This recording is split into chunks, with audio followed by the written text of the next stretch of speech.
Okay, we are back from closed session. Christy, would you give a report, please? Thank you, Mr. Mayor, members of council. Today, a special meeting was convened at 4:30. After public comment, we recessed to a closed session with all council members present.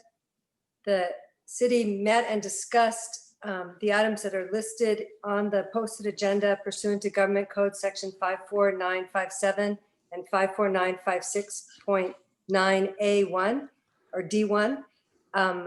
We recessed at 6 o'clock to reconvene at this meeting and took no reportable actions. And that concludes my report. Okay, thank you. So we are now out of closed session. And I would like to call to order the Malibu City Council regular meeting for October 12th, 2020. This meeting is being held by teleconference due to the COVID-19 pandemic. We appreciate everyone's patience as we navigate the Zoom meeting process. Council members and city staff are participating from remote locations, and all votes will be taken by a roll call. Members of the public can participate in the meeting or watch it by going to malibucity.org/virtual meeting. At this screen, you can click on the tab to either just watch the meeting or to sign up to speak on particular items. You will only be able to speak during the meeting if you follow the instructions at malibucity.org/virtual meeting. Once the item is called, no further speaker signups will be allowed. So please make sure you visit malibucity.org/virtual meeting early to sign up to speak and download the Zoom app. The city clerk will call on those who have signed up to speak. And when the item is called, you must be present in the Zoom meeting to be recognized. Council members, if you have comments to make during this meeting, please raise your hand and I will call on you in turn so we can make our discussion clear for the record and for the public.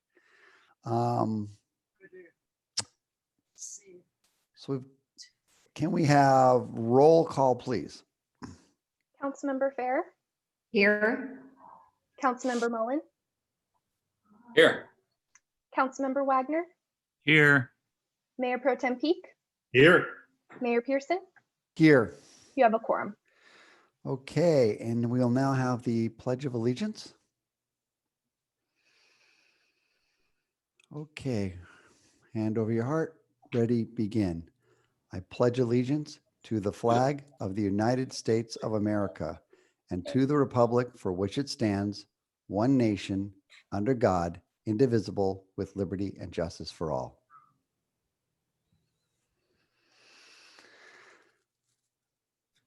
As I go for approval of the agenda, this is going to be a different meeting. We have a couple interesting things going on. Namely is that we have a 9:30 hard stop due to a impending power outage we've been alerted of at a late hour.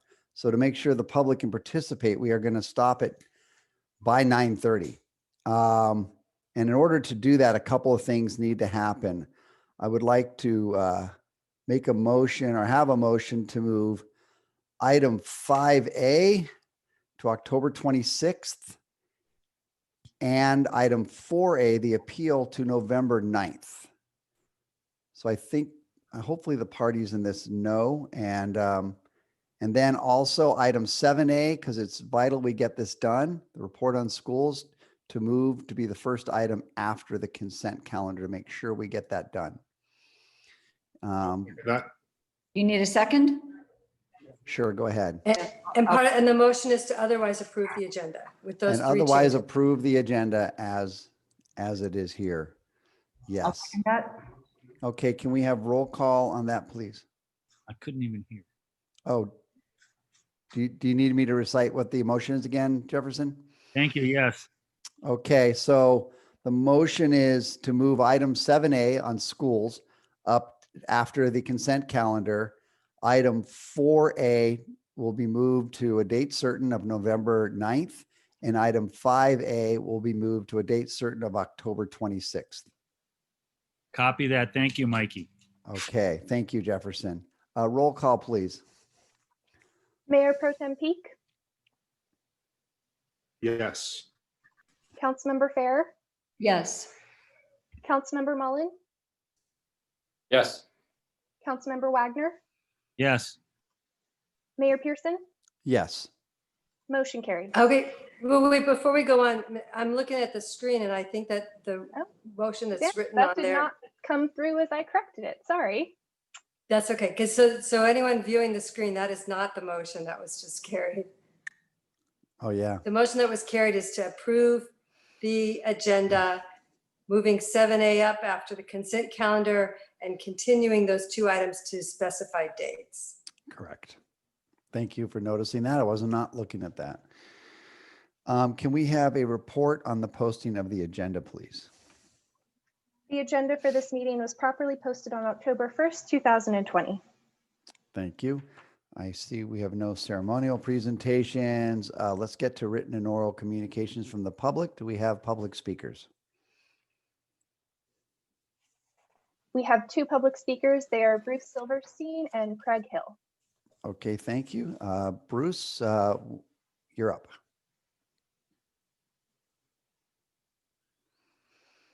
Okay, am I unmuted? Yeah, I can hear you. Thanks. All right, good evening, everybody. So earlier today, City Council conducted a closed-door performance evaluation of the city manager. That performance evaluation should not have occurred 3 weeks before an election of a majority of the members of City Council. It should not have occurred in closed session in any event without City Council first exercising its responsibility to meet in public and determine whether the performance evaluation should be conducted publicly or in a closed session. Because that did not occur, I respectfully submit that the performance evaluation is invalid, ineffective, and not in any way binding on any incoming majority of City Council. Also, I note that the agenda for the special meeting states, quote, "The city attorney will give additional oral report regarding the closed session before adjournment of the special meeting."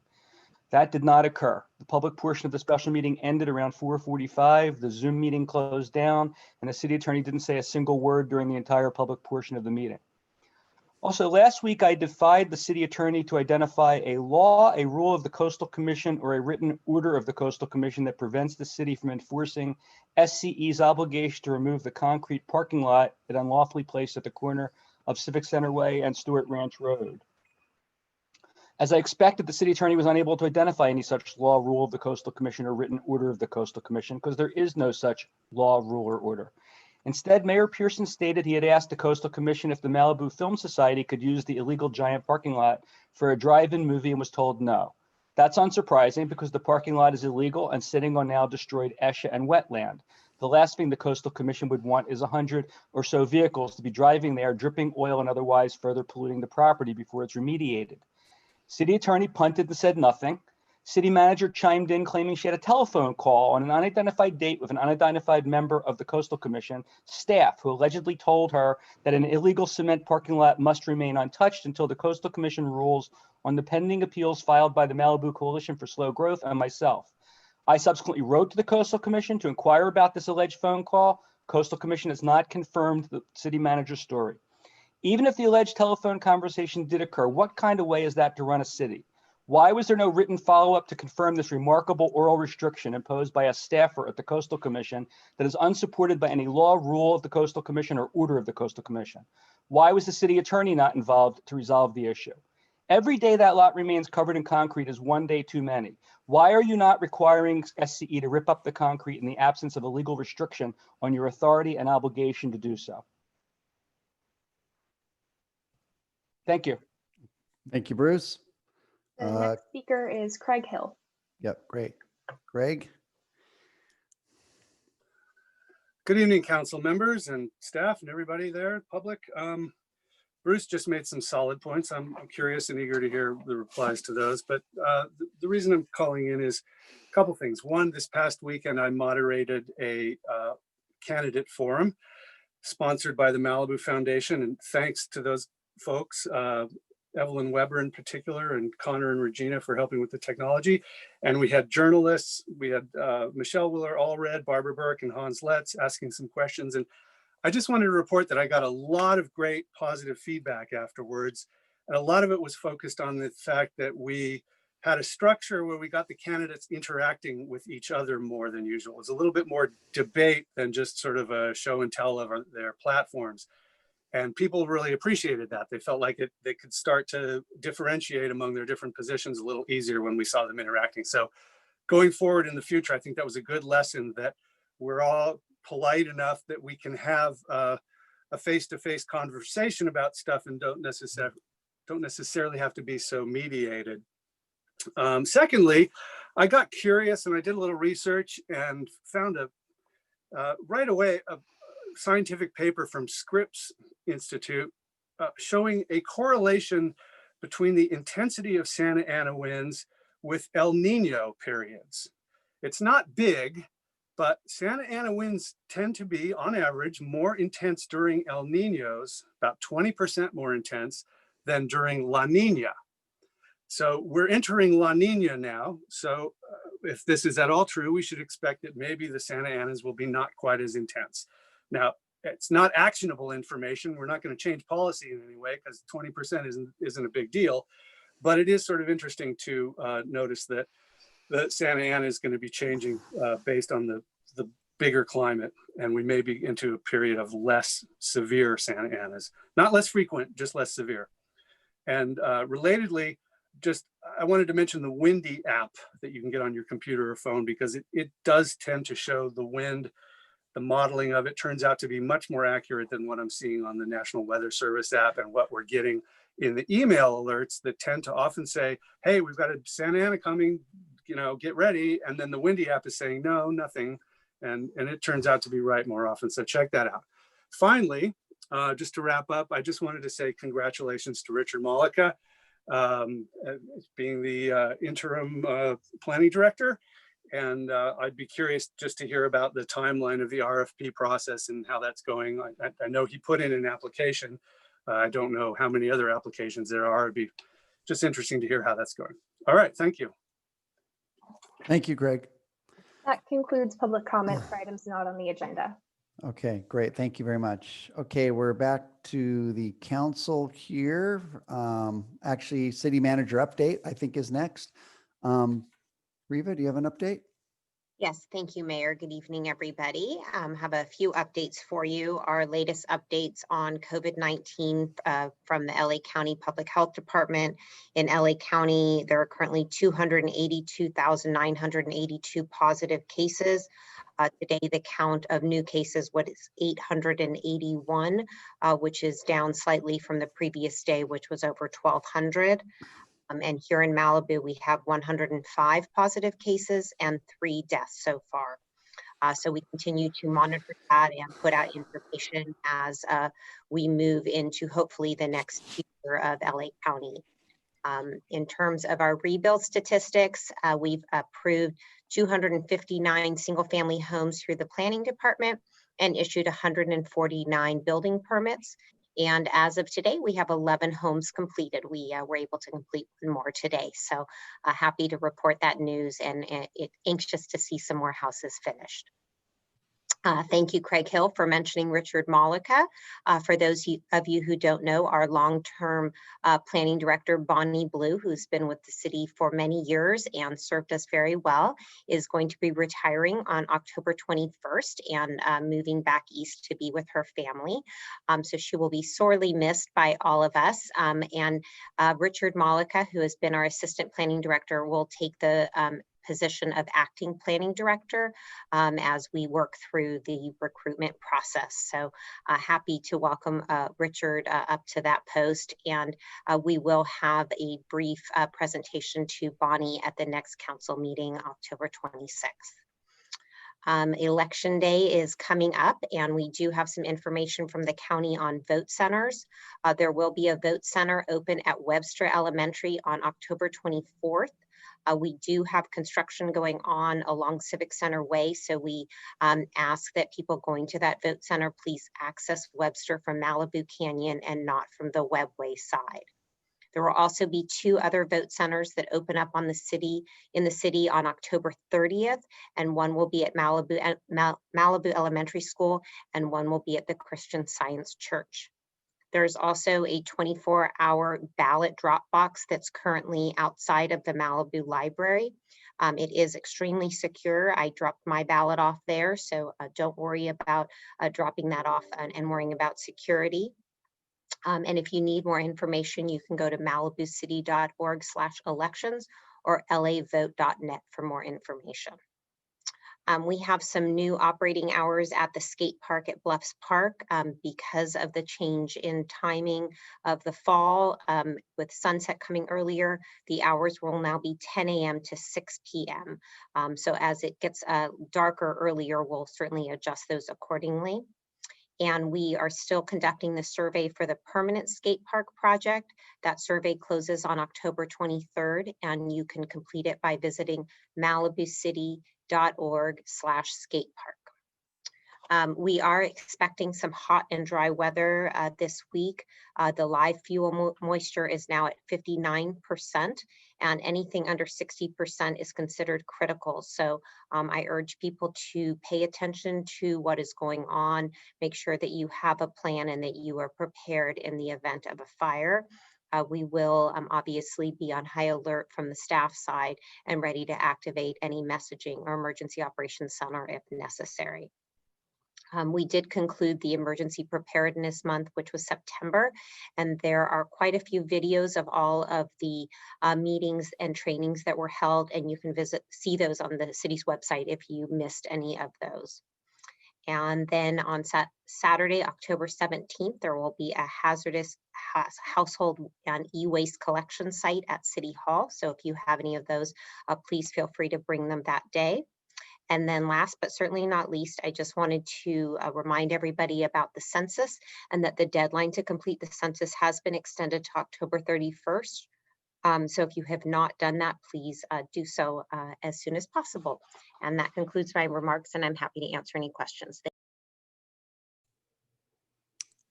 Okay, thank you. Can you guys hear me? Okay, Yeah. good. Skylar, I seem to be fluttering a little bit on my Zoom connection. So if I disappear, will you just take over? Having something's going on, who knows? Thank you, Skylar. Mayor Pearson, before you move yes. on to council member updates, we have an email from a member of the public who would like to speak on the city manager update. That's not normally an item open for public comment, but we can unmute them if you'd like to hear them. Okay, yeah, let's move that along. Who's speaking? That would be Bruce Silverstein. Okay. Bruce? Thank you. I appreciate that accommodation. I had checked the box on the virtual meeting thing, and it had a box for speaking now, so that's why I had asked. So if that's in proper protocol, I apologize. I would have made these comments earlier. No problem. I have a few questions. This is to follow up on what I was talking about before. I would respectfully ask the city manager the following questions and hope she can answer them. When was the phone call with the Coastal Commission in which you claimed that you were told Malibu is prohibited from requiring SCE to rip up the cement parking lot that they illegally placed on the property below City Hall? Who did you speak with at the Coastal Commission that allegedly told you this unprecedented and unauthorized command to leave the illegal parking lot in place during the pendency of the appeals? Why have you not memorialized this alleged restriction in writing?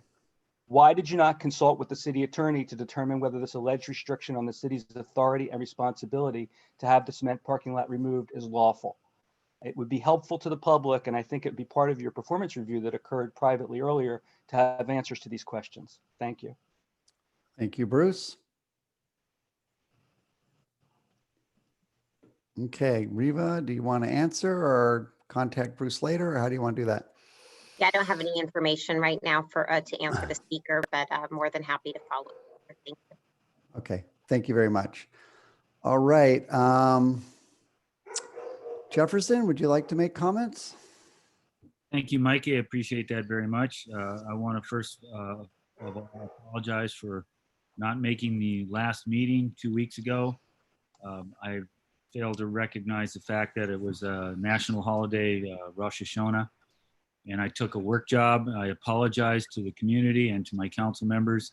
It's the first meeting I have missed in 8 years on city council. And I want to apologize very much for that. And thank you very much, Mikey. That's it for me.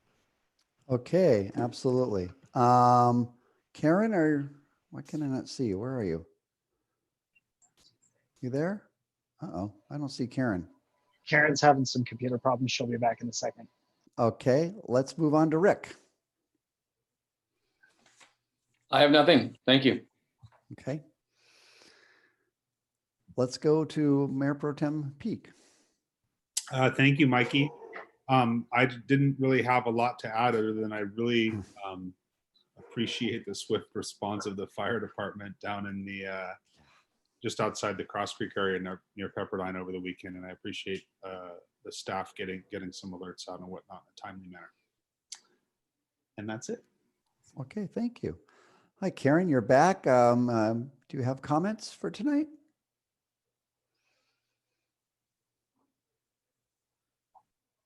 Nothing? Or you can't unmute? Uh-oh. Try the space bar. Oh, there you go. Oh, nope. Oh, You gotta hold it down. Okay, thank you. Sorry, my computer froze for a minute there. mine too. Let's see. This past week, the main thing was the mayor and I and some of the city staff attended on Zoom the 3-day California League of Cities annual conference.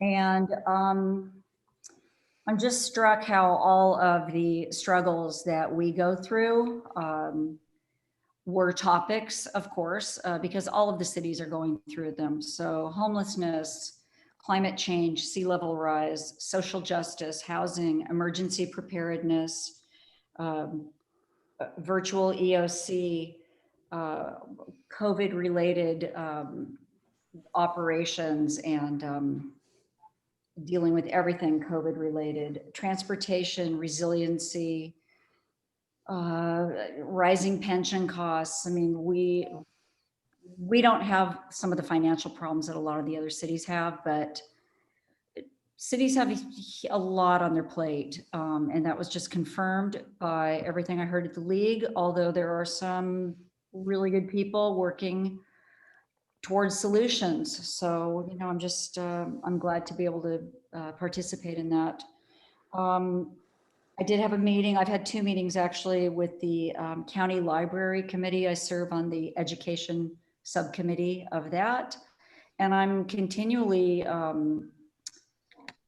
impressed at the breadth of services that libraries offer. That was actually another segment I attended on the league's annual conference. And I would say for anybody who's curious, just go on the website and look up some of the services you can access through the county. It's remarkable to me. And I commend them for that work. And I've been on tuned into several candidates forums. I can't even remember how many right now. And that's been very enlightening. And there are some more coming up. I encourage people to tune into those. So that's it. Thank you. All right. Thank you very much, Karen. My own comments. Craig, yep. The forums this weekend were interesting for sure. And it did seem like there was a good flow of being able to hear the banter back and forth between the candidates. And I felt that they were going pretty well, better than I think some of the earlier forums. The Zoom platform is new for, I think, running for office. So I applaud all the people running for sticking with that. And it's interesting to hear about the Windy app. I actually appreciate that. I want to check that one out. Bruce, once again, on the Bell lot, you didn't really address me on it this time. I only know what Mr. Bell told me, and I don't know. He didn't seem like he's making up, but what do I know? I don't think he has a reason to, but I don't know. So I don't know the answer there, and hopefully Reva can get back to you with that. I think Karen covered the League of Cities convention. There was definitely some very, very good speakers, including one of the best, I forget his name, but one of the best TED Talk speakers in the world was there, and gave a talk on happiness. And I should have more information. Absolutely stunning. Talks about, what's his name, Karen? Richa. Neil. Yeah. Neil. He was amazing. Amazing. Talking about happiness is not something you build towards, it's something you start with. And I thought it was stunning and excellent. And as I said, I would, or the council actually directed me to, at the Coastal Cities meeting during the league, I did ask if other cities, and it was a crowded meeting and a lot going on. It was all about sea rise. It was very, very well done. But I did ask if other cities are having issues with the proliferation of small and micro cells and the related safety issues. And I don't think I got it on their radar, but there was another city that chimed in and said, yes, they've been dealing with that too. So at least got it out there, and that we are dealing with that issue. And I will continue to follow up with that as well, as I said I would. Another issue to follow up with is that, and I think we're all talking about it, that last Flores intersection. It continues to prove why it's the worst intersection in Malibu in fatal ways, horrifying. The PCH task force is meeting again. It hasn't met in quite a while because of COVID, and I'm on that task force. And I'm not sure when it's meeting, but I will use that as a good opportunity because Caltrans representatives are at that meeting to push for, what we're going to do there and when it's going to happen. Because, well, that needs to happen. And it just kind of brings up one thing I wanted to say to the candidates tonight while you're out here. I've listened to every forum, and you guys are doing great. And I appreciate hearing everything you have to say. But the one thing I've only heard mentioned a couple of times is relationships. And in my opinion, from what I've experienced on city council, really one of the most important things you do is establish relationships with outside agencies, from Sacramento to every other agency we deal with. Without those relationships, we have no way of improving our position on really important things. And these aren't people you can push around. These aren't people you can mess around with. These organizations, these agencies are long established, and having great relationships makes a huge difference. So I hope for the candidates as they move forward, they remember that. I know from campaigning myself, campaigning is campaigning. And then you get down to the real work, and it's really based a lot of it around relationships. I just wanted to throw that out there. I have a question here that I'm not sure if it's a Christy or a Riva question, but I got an email, which I think more than me got, from a resident showing that the MRCA has mapped a trail up via Escondido. I am unaware that there's a mapped trail up via Escondido.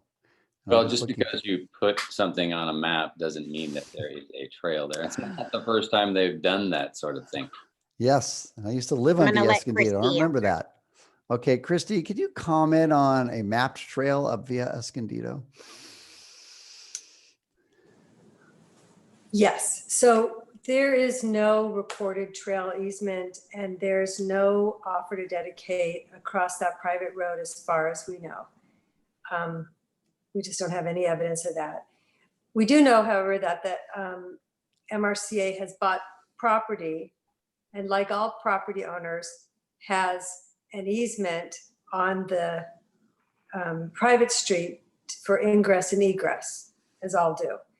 The controversy is over what the extent of that easement is. If you are on a private street and a public agency buys a piece of property, does that turn your public street or private street into a public trail? That certainly sounds like a greater burden on the easement than was anticipated, and certainly disproportionate to what others have. But that question is being litigated in the Superior Court, so we'll wait and see. I was originally informed that the the map was new. I sent a letter to the MRCA and the Conservancy asking about that. They've replied indicating that that map has actually been up for a while, but like the mayor, or like Councilmember Mullen points out, just because it's on a map. In the olden days, we had a wish list map that we had up, and that was very alarming for people. And so we stopped putting out wish list maps. But let me just say one last thing. Our concern about it, more than anything else, is that it doesn't do a service to the public. because the public looks to these maps to figure out where they can and can't go. And that particular street is in controversy. So we're looking forward to hearing what the courts have to say about that. Okay, thank you for the update. I think everyone appreciates that, including me. So thank you. The last thing I want to talk about, which was in Reva's update on Friday, is an issue we've been dealing with here with council, and that's that November 8th is the deadline to submit for a planning verification on a non-conforming disaster rebuild. And that issue was brought to me by a resident a couple of months ago when I thought they were talking about fee waivers, as I said before, and discovered no, that was a 2-year period we had set to do these planning verifications. So on September 29th, we also initiated, the council did a code amendment to extend the deadlines, but I don't think that'll probably be done before the deadline hits. But so I just want to make sure people are aware they have to submit before the deadline. But as I understand it, maybe Reva can make sure I get this right, is that then they can go on a waiting list to wait for the code amendment to come through. I'm actually going to ask Bonnie Blue if she can answer that question. Okay, thank you. Good evening, council members. We are anticipating that there will be a number of people that will not be ready to submit before the deadline. What they should do is submit their extension request as soon as possible, and that will give them a place in line to have that considered by the planning commission ahead of the not ahead of the deadline, but in order to preserve their position as far as being able to proceed with their application when they are ready. Okay, thank you very much, Bonnie. Appreciate that. And the last thing I want to mention off of the Friday report too is, hang on. And it came up in a couple of conversations at City Council recently, is that the Woolsey Fire fee waivers are not transferable. It's only valid for the homeowner at the time of the actual fire or when the house burned. So if the property changes after that and the fees were waived, the new owner has to repay those fees. So they're only designed to get somebody who owned the house when it burned down, who's trying to get back in their house, back into their house. I said that twice. That didn't quite work out. But I just want to make sure people know that. And I thought it was I appreciated you putting that in your report. It was good information to get out there. So anyhow, let's move forward. And we are now at the consent calendar. Does anybody or members of the public wish to pull anything? Mayor Pearson, nothing has been pulled by the public. Okay, City Council, anything they want to pull? Okay, Jefferson. Okay, I just wanted to hear from Christy, City Attorney, if I can vote on 3B6, having a property that is contiguous to the activities in Phase 1 Assessment Engineering District, Formulation District, and the Treatment Facility Phase 2. I know this is concerning HRL. I just didn't know if I can vote on it. I have on the past, I believe, on some, and some I have not. Oh, you're muted, Christy. So many things to remember. You're not in that district though, right? No, I'm Phase 2 if it happens. Right, yes, you can vote on this. Jefferson, I would ask you, we have the Film Society drive-in here too. Are you within 500 feet of that? I'm not good at that. No. I'm beyond that 500-foot radius, the last one that I went to as well. Okay, just making sure. Okay, can I have a motion on oh, yes. All right, I apologize to jump in. There is a portion of this agreement that does have to do with Phase 2 for the assessment for the water treatment facility. So I don't know, maybe Rob wants to speak to that. So let's go ahead then and just note Councilmember Wagner's recusal on item 6, if you don't mind, Councilmember. Not at all. Thank you, Christy. Thank you for raising it. Skylar. Can I make a motion to approve the consent calendar? With Jefferson recusing himself on Yes, item correct. 3B6. Correct. Okay, a second. Second that. Okay, consent calendar. I don't think we need a vote. Do we need a vote on it? I don't. Yes, we do. We do. Yes. We have a roll call, please. Zoom. Mayor Pro Tem Peak, Yes. Councilmember Mullen, Yes. Councilmember Fair, Yes. Councilmember Wagner, while also noting you're recusing yourself from item 3B6. Yes. Mayor Pearson, Yes. motion carries. Okay. And by the way, very happy on the Malibu Poet Laureate item number 7. Excellent. Okay, we're moving forward. Now we're going to have item 7A, update on the school district separation. Council members Fair and Mullen.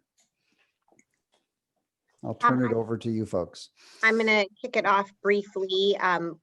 There is a written staff report that lays out kind of the timeline of the school district separation process, something we've definitely been hard at work trying to move forward with the negotiations, and are at a point now where we needed some input back from the city council.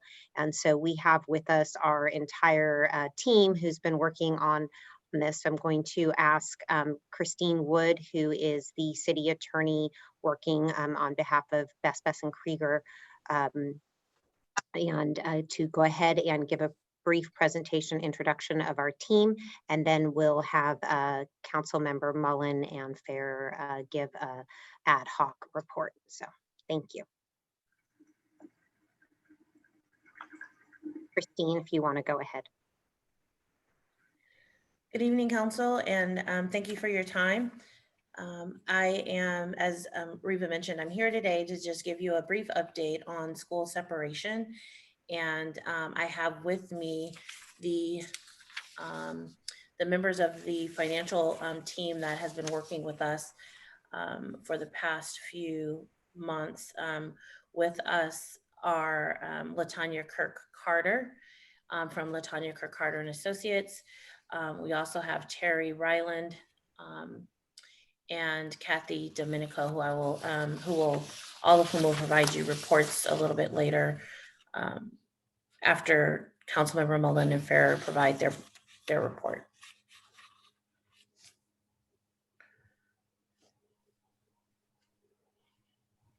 Okay, so was that, am I up? Yes.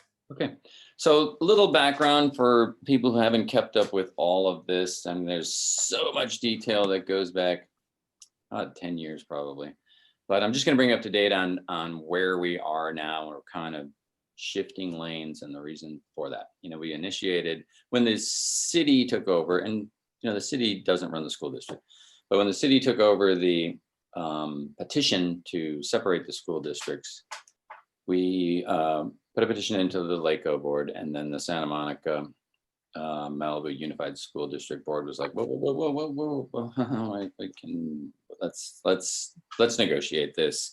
And where it didn't seem like there could be an agreement, they were amenable to working something out. And we spent a lot of time working out a lot of the details. We had many meetings, and there's one major sort of impediment that we had to fix. And at the time, it seemed like it was fairly difficult to do, which is what do we do with the parcel tax once the schools separate, because it was voted in by the taxpayers with a unified school district. And we probably would need, at that time, we thought we would need legislation at the state level to rectify that and to solve that challenge, so to speak. And so we started working on that, working with our state elected officials to get the ball rolling. And once we started to move the ball forward, to grab the bull by the horn, so to speak, and solve this major impediment, they essentially became apparent that they weren't really interested in solving that impediment. They kind of liked having that impediment there. But they did indicate that they would be inclined to work with us, and they had a meeting with us, and we could help you with it, and we just have to run it by the board. And so I went to a board meeting, and it was like our meetings. I think I was there till midnight. I was the last guy on the agenda, my issue, and of course they voted against it. So at that point, we pretty much realized they're sort of negotiating in bad faith, and we are going back to the original plan of putting the petition in front of the LACO board to prosecute our desire to separate the schools in accordance with the State Department of Education criteria. So that's the background, and that's how we got to this point. And I will say this, that this is one of the biggest challenges that the city faces. And as we go further, and I think I've said this before, I feel much better about where we stand because of the professionals that we have on our team. And so I will hand it over to those professionals and they can give a little description. And there is a lot of detail in this.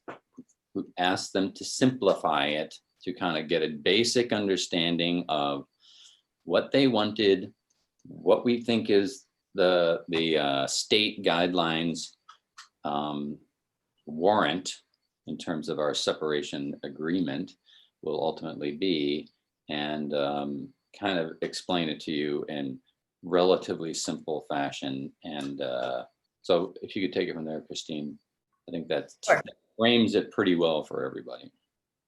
Thank you, Councilmember Mullen. So just to provide some context to Councilmember Mullen's remarks, I'll just remind the council that it has authorized staff to submit the petition to LACO for unification. And that petition has been stayed pending negotiations with the district.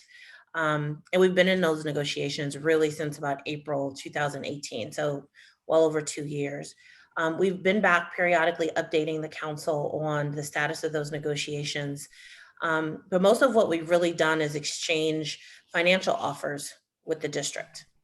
And most recently, we updated the council, I think in September of 2019, at which time the council directed us to continue to work, but move down 3 different paths. First, pursue separation with LACO, obviously, continue to negotiate with the district team, and also consider other options that would facilitate separation.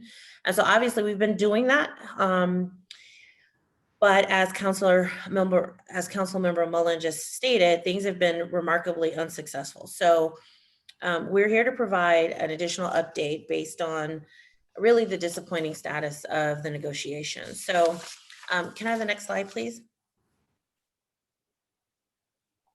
So as I mentioned, the 3 members of the financial team that we've been working with, Latanya, Kathy, and Terry, they are recognized as experts in school finance, and they've really helped us better understand what's necessary to establish a fiscally sound, independent Malibu Unified School District.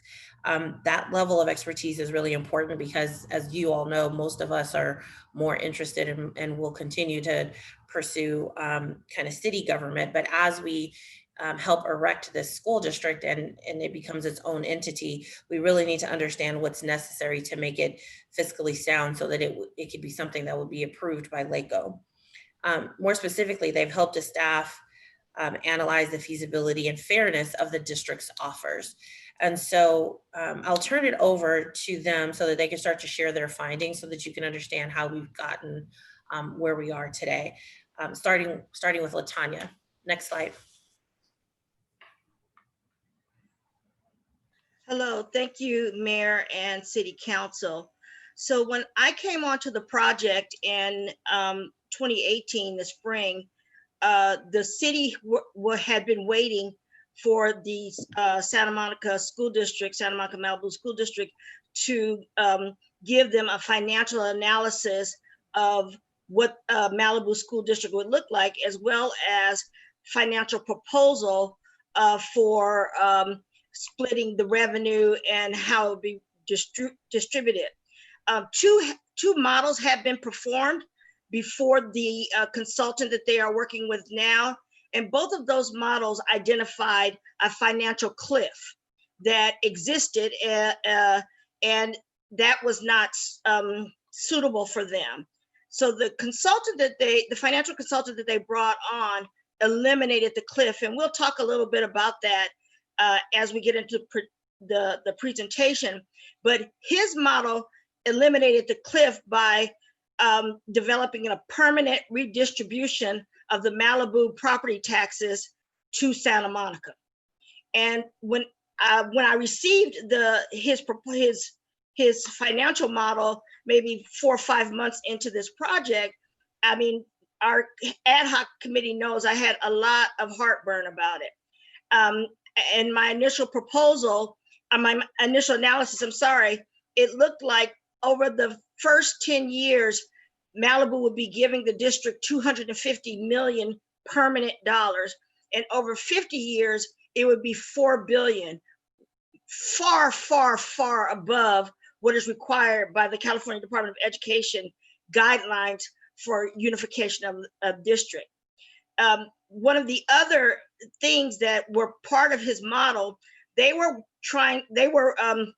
basing our revenue separation on a per pupil basis, but they were only using one stream of revenue to equalize our per pupil spending, which would be property taxes. And so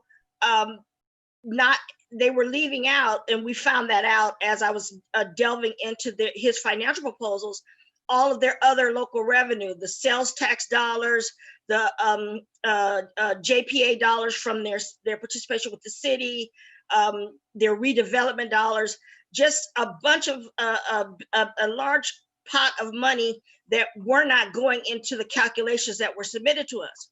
So as Christine said, we submitted, I developed numerous financial proposals for my other financial models that would not do this, that would not have a permanent distribution of property tax, that would take into account all of their other streams of revenue. And over the year and a half of negotiations, each one they rejected and had a problem with. And so we were getting nowhere in the negotiations, but we still had all this heartburn over where they wanted us to go, which was to permanently give up our property tax base, the Malibu property tax base, to the Santa Monica community, which is when we brought in the other two consultants that you'll be hearing from right after me, Kathy Domingo and Terry Ryland. So in summary, CDE, the California Department of Education, has a handbook on reorganization. And what we had been working are the principles that they had been working under go far, far above what is required for a school district to separate. And so we kind of stepped back, punted, took our breath, and really started working within the framework of what CDE requires us to do. That's something that Councilmember Mullen and Councilmember Ferrer were dead set that we do that more so than going down this winding path of really unfair, realistic aspirations to the Malibu residents. So with that, I'll turn it over to Kathy Domingo, unless you have any questions for me right now, to go through the rest. I mean, is it Kathy next? Yes, yeah. Kathy. Yeah. So when Terry Ryland and I came into the picture, really one of the first things we did was validate LaTanya's reactions and findings. We conducted a pretty thorough evaluation of the school district's financials, as well as the school district's proposed model for revenue redistribution. And again, just as LaTanya said, we had the same findings. This goes well beyond what is typically required for a reorganization. And it's not just unfair to the Malibu community, but it isn't consistent with really Prop 13 and the whole fundamental property tax distribution system in California, where property taxes remain local. What was essentially happening in the redistribution model is an indefinite amount of property tax money is moving from the Malibu property taxpayers to fund the education of Santa Monica students. And again, that just goes beyond what is prescribed in not just the education code, but also a handbook that the California Department of Education publishes, which provides guidance on interpreting the education code and determining and demonstrating feasibility as set forth in 9 specific criteria that are called out in the education code. Next slide, please. So the reorganization criteria, I mentioned there's 9 different criteria. 2 of them specifically address operational funding. So we want to focus in on these 2 for a little while with you, because one of the key pieces of our analysis was, is there a reallocation model that would demonstrate feasibility and would show that there is an ongoing possibility of fiscal solvency for reorganized districts? 2 of the 9 criteria specifically address that, as number 5 and number 9. I'm going to read just conceptually what criteria 5 is: that the reorganization cannot result in a substantial increase in cost to the state. And in a moment, Terry is going to go through with you how this reorganization could potentially result in cost to the state, and how we could put forth a model that mitigates that doesn't go as far as the school district's model, which sets forth a permanent redistribution of property taxes. Secondly, criteria 9 states that the reorganization will not cause a substantial negative effect on the fiscal status of the proposed districts. So we also wanted to look at, once revenues are reallocated and do not cause an increase in cost to the state, are we in a situation where the 2 reorganized districts will be fiscally solvent, or will be in a positive financial position, not a negative financial position, in order to meet criteria number 9. So those were the 2 criteria that really address the financial aspects. The other criteria are a wide array of analysis is completed in order to determine whether a reorganization would be feasible. Terry, I'll turn it over to you to really talk through that criterion number 5 and explain what the funding status is of the 2 districts and how it could impact that funding obligation of the state. Great. Thank you, Kathy. Good evening. So what I'd like to do is just give you a very brief primer on how school districts are funded at just, at a very high level. And it'll address this chart that we've used in a number of times to explain the basic aid issue for a school district. So all school districts in the state are funded through what's now called the Local Control Funding Formula, LCFF. And that went into place in 2013-14. And so you go through this elaborate calculation, lots of tabs. You get additional funding based on your percent of free and reduced and EL students. And you come up with a number, and that's the amount that every school district is entitled to receive. The breakdown of that funding basically is your local property taxes, your school district property taxes, and then the state makes up the difference to get you to your calculated amount. So on the left-hand side of that chart, an LCFF district, you put the property taxes into the pot, the state pours in the remaining balance of dollars to fill you up so that you are fully funded at that state calculated amount.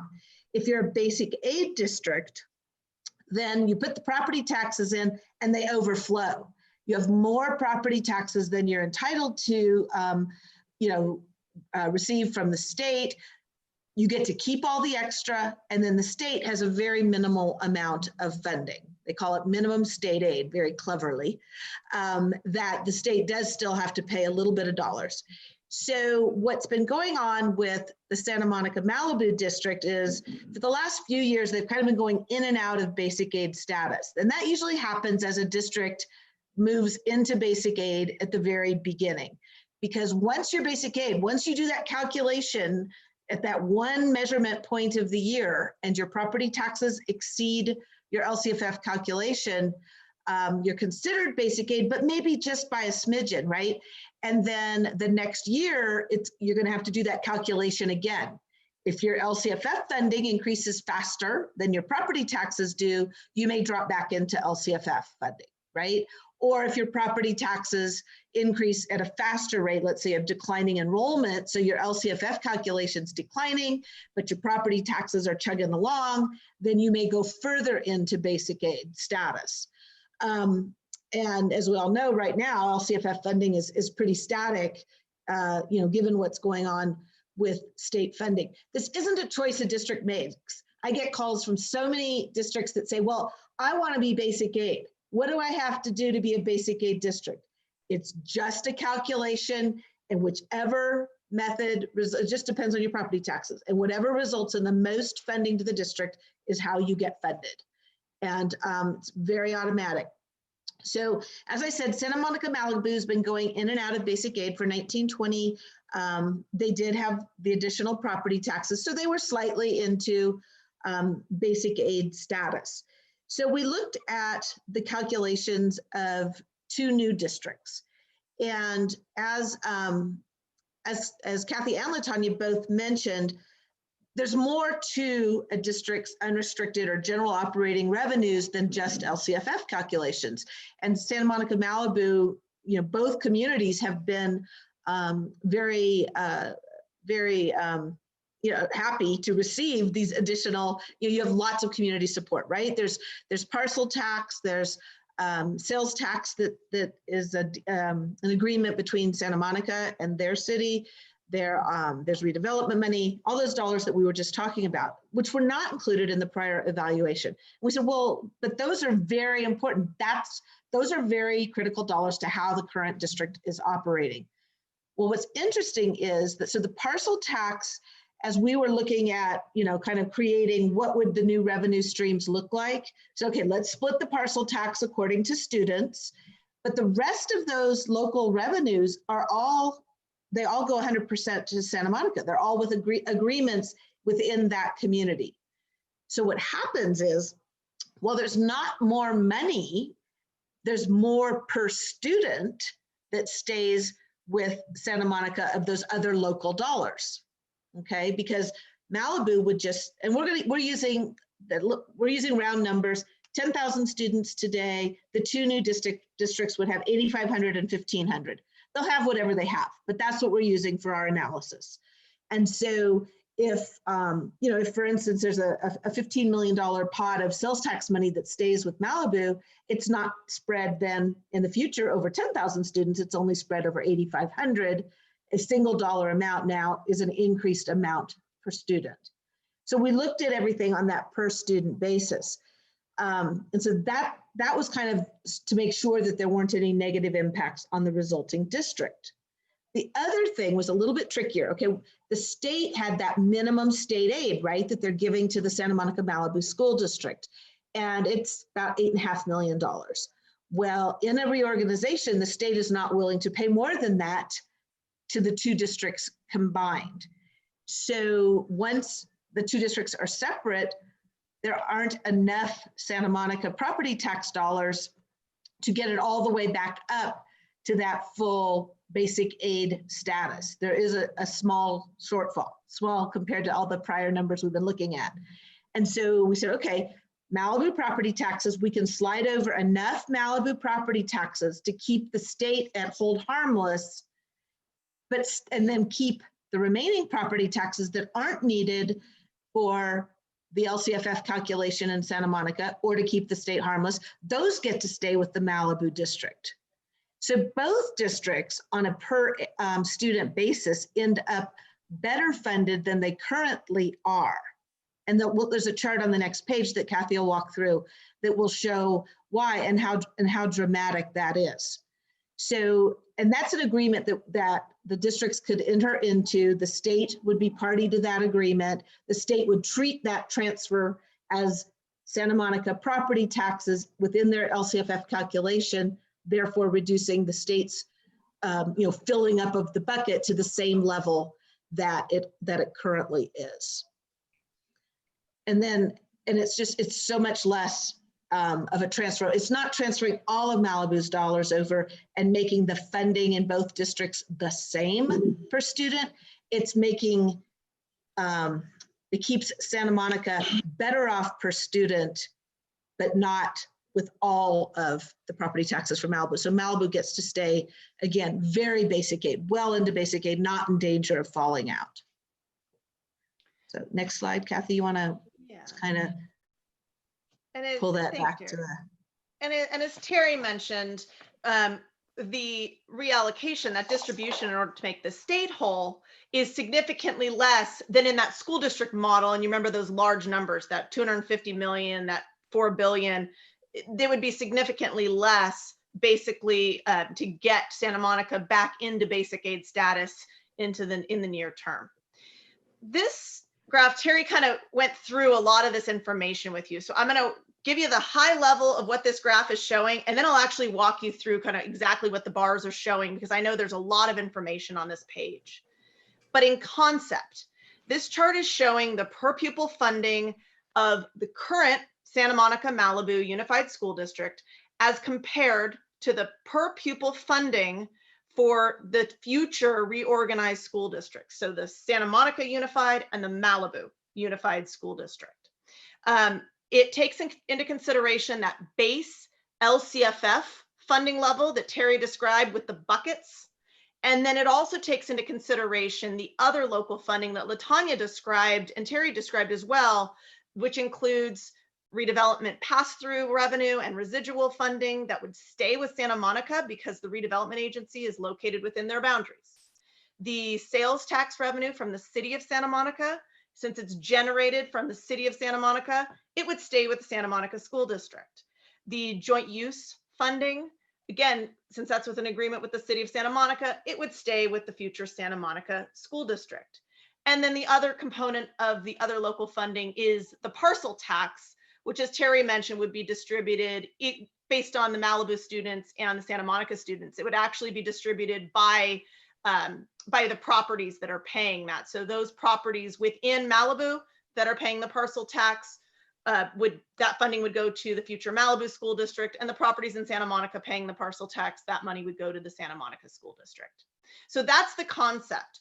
What this chart is showing projected funding over a 5-year period, starting in 2019-20 as the base year, and going out to 2023-24. And again, this is a concept using a financial model from 2019-20 and carrying that forward.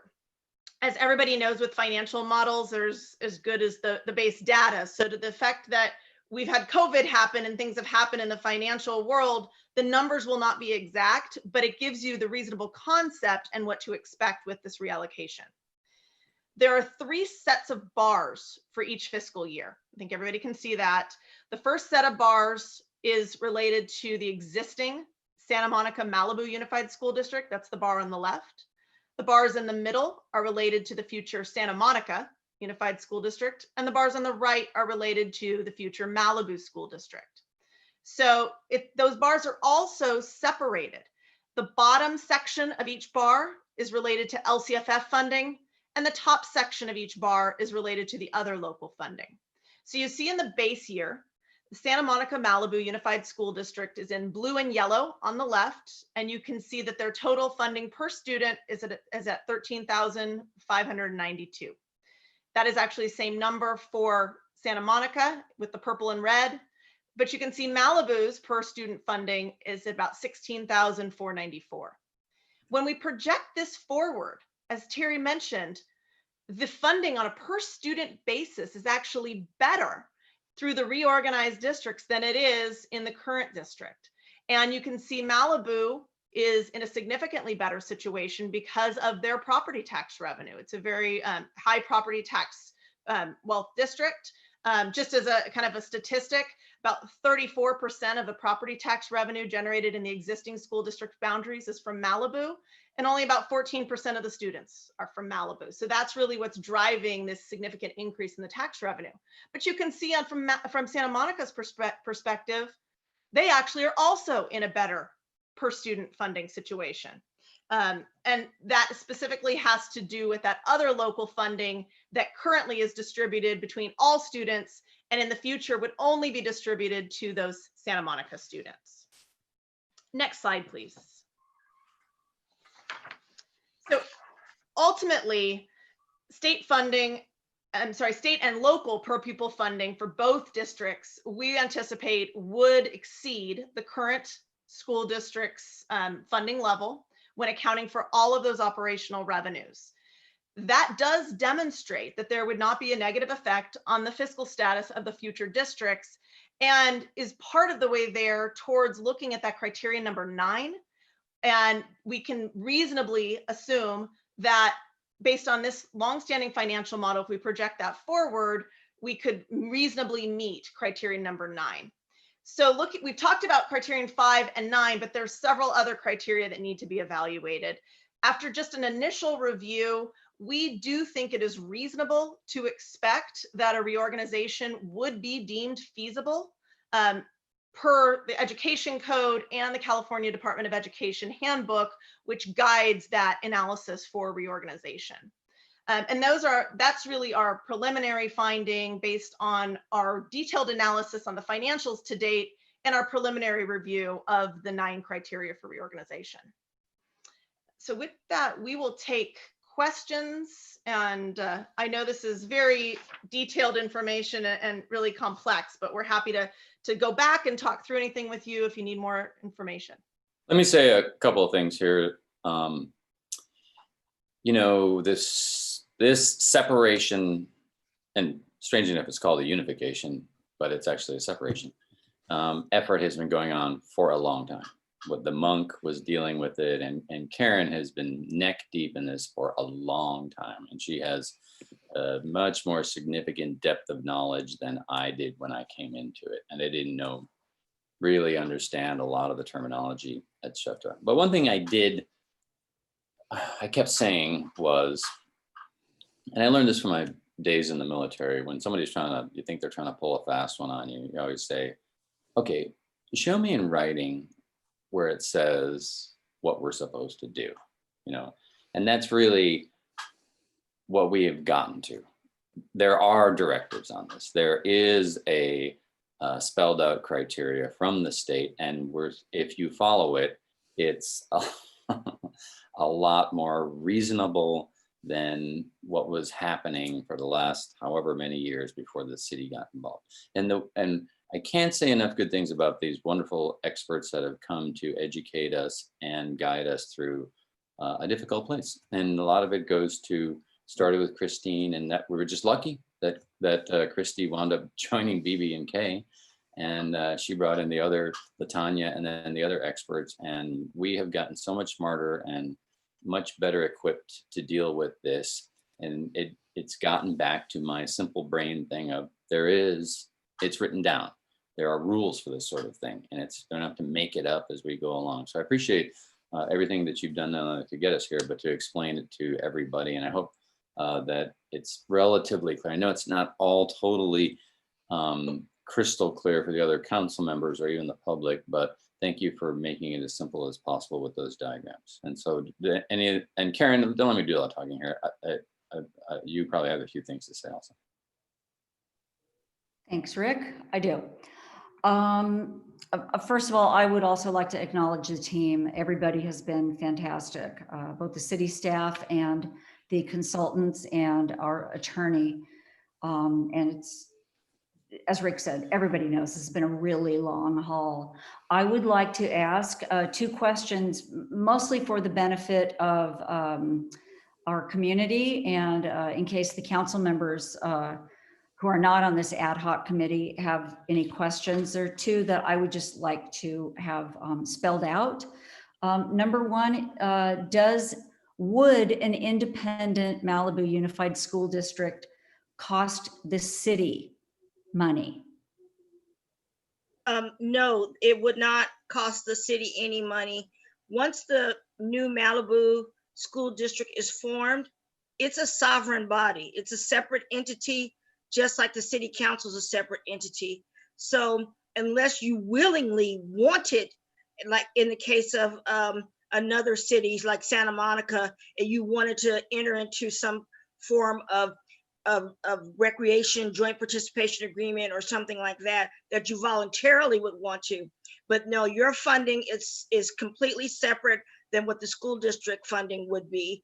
And there would be no requirement in any manner that the city would have to fund the school district. Okay, thank you, Latanya.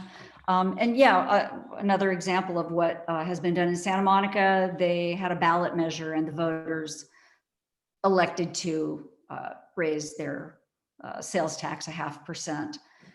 with some of that money going to the school district, some going to police and fire and other community serving agencies. So that was their choice as voters.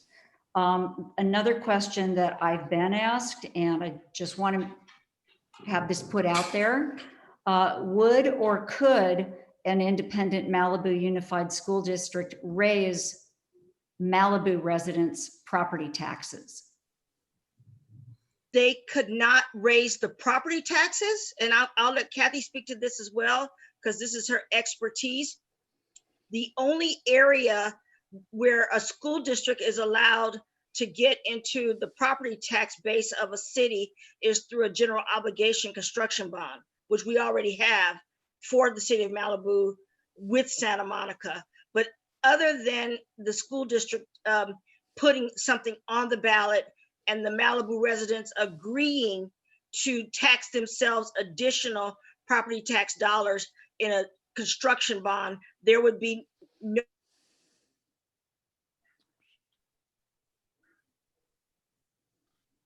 she's a property tax tomorrow. So Yeah, Kathy, could you go ahead and finish up? yeah, so and Latanya's right. The Prop 13 still exists. So a new school district would have the ability to ask the voters to authorize a general obligation bond or another type of special tax. They could actually authorize a parcel tax, another parcel tax if they wanted. They could authorize community facilities district taxes, which would also be reflected on the property tax bill. But it would require voter approval. It's not something that a future school board could simply impose on property owners without that vote. Great, thank you. Okay, does anybody else have any comment? Well, let's go to see what questions or comments the public has to make. Do we have any public speakers? You do not have any, I'm sorry, actually you've had one public speaker sign up since the item was called. Would you like to hear from Craig Foster? Yes, absolutely.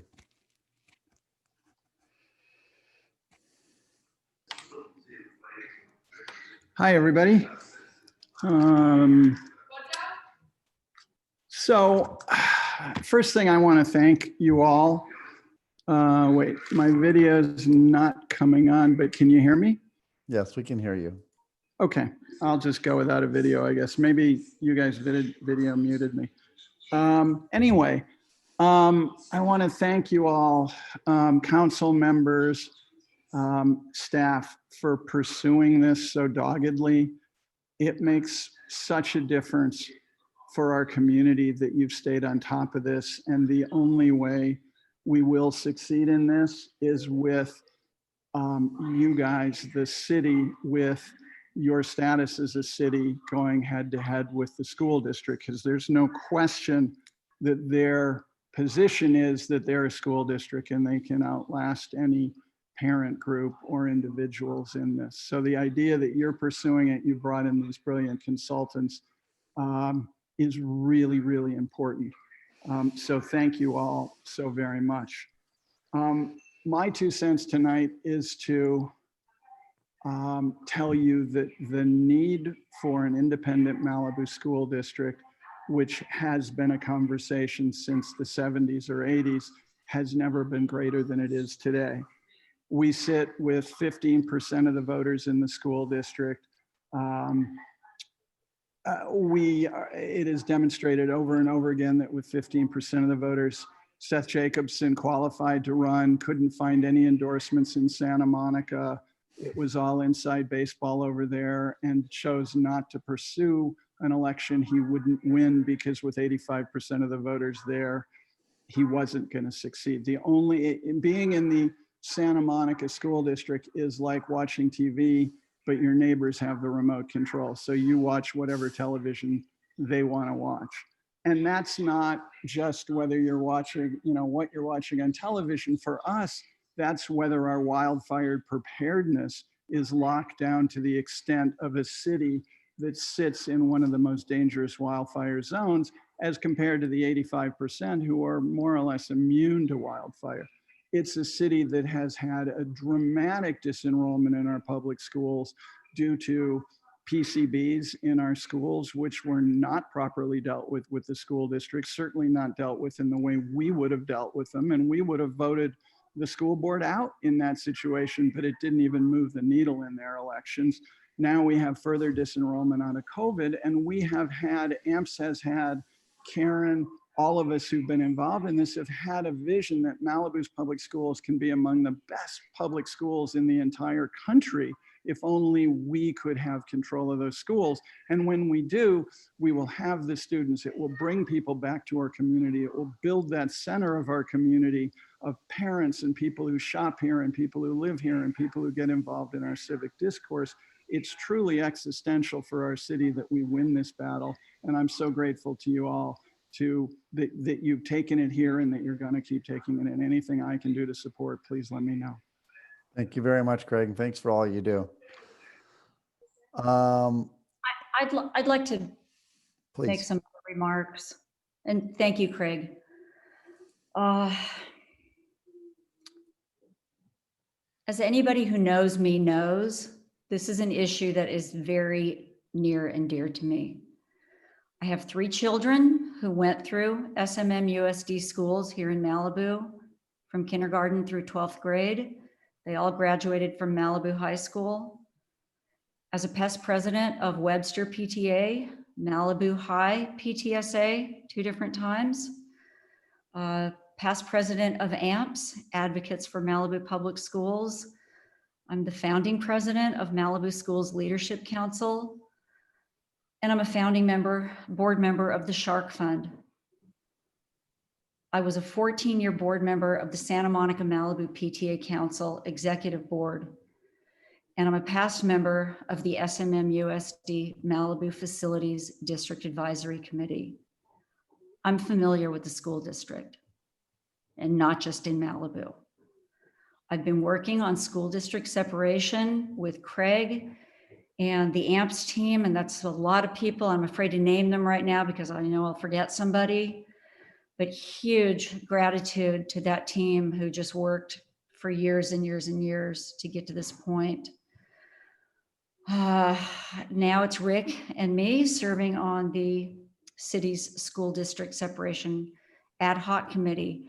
And I'll just remind everybody, the city for the last 2 years has had 3 priorities set by the council and voted on by the council. And that is emergency preparedness, Woolsey fire recovery, and school district separation. For the last year, the ad hoc committee has been pursuing a 3-pronged approach to separation with the district as council has directed it to do as of September 2019. At this time, based on my position and actions of the district, as Rick described, and the financial analysis that our consultants have conducted and presented tonight, and I realize that was a lot of detail, I recommend that the city no longer pursue negotiations with SMMUSD and instead work to reinstate our petition with LACO, the Los Angeles County Office of Education. We are here tonight seeking approval to move forward with the city's petition. That's my motion. I will second that motion. Okay, excellent. Jefferson, you have a comment? Yes, thank you. I've been through this on my first term and now with my second term. When Monk was active and Seth and all the individuals that started this off on a more legal process, they did a great deal of investigation. They had proven that this would work to the benefit of both districts. We were refuted that by the Santa Monica board years ago. And now we've done this again with BB and K. And I just want to remind everybody that after 2 extensive reviews that I support Rick and Karen, the work you've done here is significant and should be thanked at all levels. But we need to move on this and we owe it to our constituents. Thank you, Mikey. Thank you, Jefferson. Any other comments? Skylar? Anything? I'll just make one quick comment here, Skylar. You know, Please, Rick. this is one of those, we have a lot of challenges here in the city. We have a lot of things that we deal with, and a lot of them seem like they're just going to get worse with time. This one actually is we're going to go to a much better place. I mean, it's really amazing when you think about it. And if we do this successfully, just like Craig said, we have the capability of making a really world-class educational establishment here for our kids and for the future of Malibu and the city.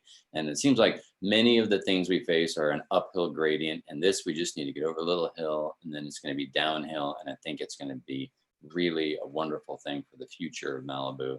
And I'm very excited about it. So I just wanted to throw out that vision for the future. Okay, excellent. Okay, if we're ready, then we'll have a roll call on the vote on the motion. Councilmember Fair, Yes. Councilmember Mullen, Yes. Councilmember Wagner, Yes. Mayor Pro Tem Peak, Yes. Mayor Pearson, Yes. motion carries. All right, excellent. Thank you all very much for all your hard work. Much appreciated. Thank you, ladies, for coming down here and explaining everything to everybody. Really appreciate it. Thank you. Thanks for having us. Good luck. Okay, we're on to item 4B, and that would be approval of participation in the Los Angeles County Permanent Local Housing Allocation Program and use of PLHA grant funds. Can we have a report, please?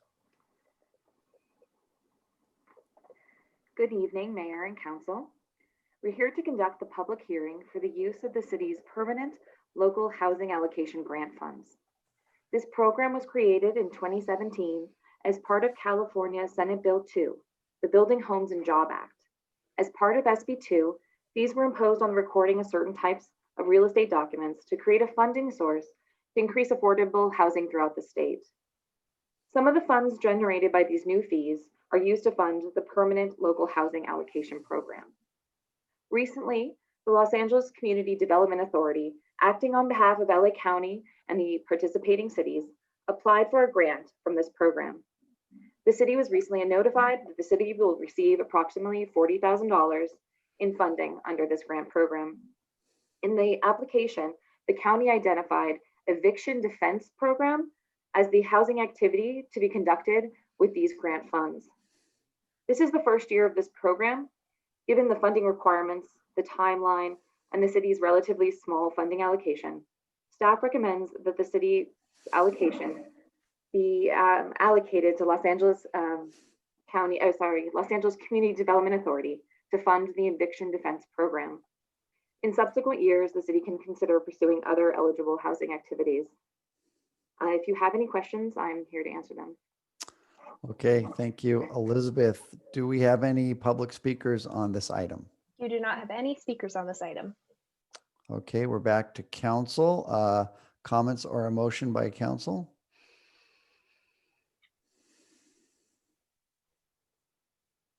It's very quiet out there. Rick, you're muted. We're moving this money to where it can be better used, as I understand. Okay. Making a motion, anybody? It's pretty quiet out there. I will move to approve the LA County Permanent Local Housing Allocation Program and use of the grant funds in the Malibu Labor Exchange. I'll second that. Wait, hang on. Is that the staff recommendation? Yes, I move the staff recommendation. Thank you, Elizabeth. Okay. And there was a second? Yes, Wagner. Okay, thank you, Jefferson. Can we have roll call, please? Councilmember Fair, Yes. Councilmember Wagner, Yes. Councilmember Mullen, Yes. Mayor Pro Tem Peak, Yes. Mayor Pearson, Yes. motion carries. Okay, we are on to item 4C, ordinance requiring the use of face coverings during the COVID-19 pandemic. Can we have a report, please? Is that to me, Reva? Jumping in. Yes, yes, that's for you. Sorry. I was trying to start my video there. Yeah, it's all you. All right, thanks. So tonight on your agenda is something that might look familiar because we had looked at a mask ordinance a couple weeks ago, and the ordinance failed to be adopted as an urgency ordinance on 4-1 vote. This is a little different, and I'll explain that. First of all, masks or face coverings are currently required in Los Angeles County by the health officer's order. When you are in public and within 6 feet of another person, and whenever you're in a place of business. This ordinance would do 3 things if adopted. So whether you adopt it or not, face coverings are required. But if you adopt this ordinance, it would do 3 things. The first thing is just really the central thing, is that it would subject somebody who is not wearing a face covering in public to a $50 ticket unless they immediately comply. So if somebody is in a situation where they should be wearing a face covering and they're not, they are subject to a fine unless they put one on. It is a means of enforcement, essentially. The second is that it bans certain face coverings that are primarily that are open at the chin because they are less effective. So it kind of defines face covering a little more strictly than the county does. And last, it has some specific exemptions, most notably for the literalists among us. It makes it clear that if you're in a residential zone or you're in your vehicle and you're 6 feet away from any other person and you're only with people in your household or your living unit, then you don't have to have a mask. It really is requiring face coverings for those times when you are at risk of either contracting or spreading the coronavirus. And that concludes my report. Okay, thank you for the report. Do we have public speakers?